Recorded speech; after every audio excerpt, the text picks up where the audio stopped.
case after case after case of handguns and long guns in this gun store. Like I said, the largest inventory of guns in America. If you can't find a knife in here, you just don't want a knife.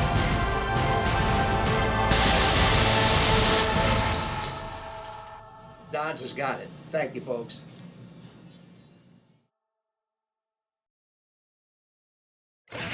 Here we go, folks. We're going to talk about handguns. Let me share this with you about handguns. I can go any place in this shop and take a picture of handguns.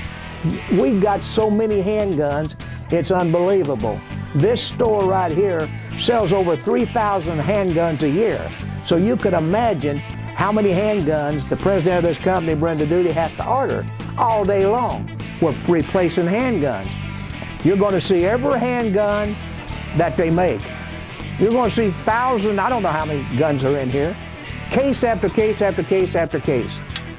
So come on in, take a look, stop in anytime you want to. It's a lot of fun. Thank you, folks.